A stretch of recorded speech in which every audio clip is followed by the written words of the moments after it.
अजित पवारांच्या राष्ट्रवादीचे मावळचे आमदार सुनील शिर्के आपल्यासोबत आहेत. अण्णा, आपण पाहिलं तर अजित पवारांना जाऊन 2 दिवस झाले. मात्र आता चर्चा सुरू झाली आहेत, की उपमुख्यमंत्री पदाच्या संदर्भातल्या. कुणाचं नाव समोर येतंय आणि काय तुमची मागणी असणार आहे? नाही, आज तरी लगेच या कुठल्या विषयावरती चर्चा करणं योग्य राहणार नाही. परंतु शेवटी महाराष्ट्र सांभाळायचा आहे. एक कुटुंब नाही आणि तेच दादांनी केलं.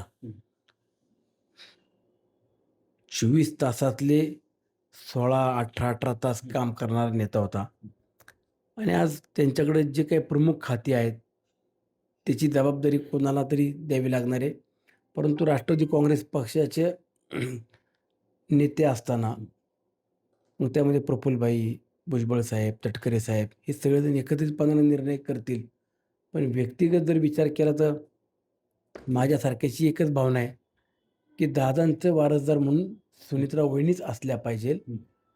उपमुख्यमंत्री सुनेत्रा वहिनीच त्या ठिकाणी झाल्या तर सगळ्यांना आनंद होईल, समाधान वाटेल, की दादांच्या उत्तरार्धी म्हणून ज्यावेळेस आपण पाहतो, तर त्यावेळेला सुनेत्रा वहिनीच त्या पदाला न्याय देतील, आम्हाला सांभाळून घेतील आणि राज्यातले प्रमुख नेते महायुतीतले मग स्वतः मुख्यमंत्री साहेब असतील, उपमुख्यमंत्री असतील किंवा इतर मंत्रीसुद्धा सुनेत्रा वहिनींना एका आदरानं पाहून जे काही सहकार्य करावं लागेल ते सहकार्य करतील आणि सर्वांना बरोबर घेऊन जातील. त्यामुळं सुनेत्रा वहिनी ह्या उपमुख्यमंत्री झाल्या पाहिजे या मताशी मी देखील छगन भुजबळांनी काही वेळापूर्वी सांगितलं, की उद्या जो आहे तो शपथविधी होऊ शकतो. नक्की या संदर्भात काही चर्चा झालेली आहे का? तुमची जी कोर कमिटी असेल किंवा पक्षाची या संदर्भात? अशी कुठली चर्चा अजून आमच्यापर्यंत आलेली नाही आहे. परंतु मुख्यमंत्री महोदयांना काही प्रमुख नेते मंडळींची आज भेट झाली, असे आपल्या माध्यमातून समजते.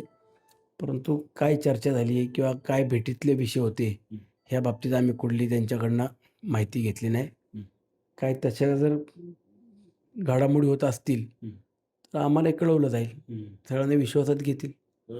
काही चर्चा पण वेगळी आपल्याला पाहायला मिळते, की राष्ट्रवादी जे आहे ती जिल्हा परिषदच्या निवडणुकी झाल्यानंतर दोन्ही राष्ट्रवादी एकत्र येणार होते. म्हणजेच विलिनीकरण जे आहे ते या ठिकाणी होणार होतं. नक्की काय ही चर्चा होती आणि किंवा काय ठरलं होतं अजितदादांच्या संदर्भात? तो असा काय आमच्याकडे आजपर्यंत कुठला प्रस्ताव नव्हता.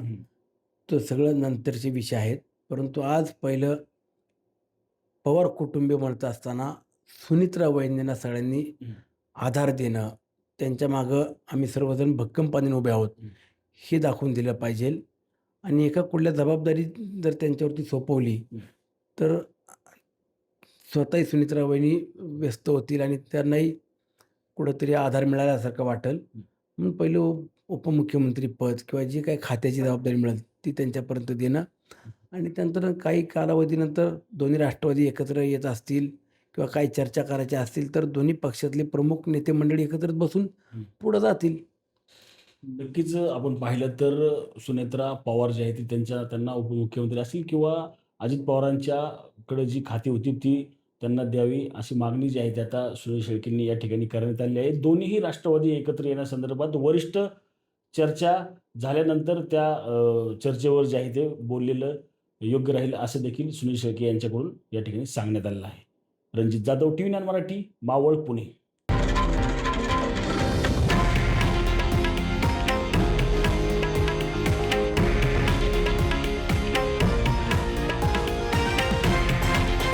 हे आहे देशातील नंबर 1 न्यूज नेटवर्क आणि आपण पाहत आहात TV9 मराठी, एकमेव.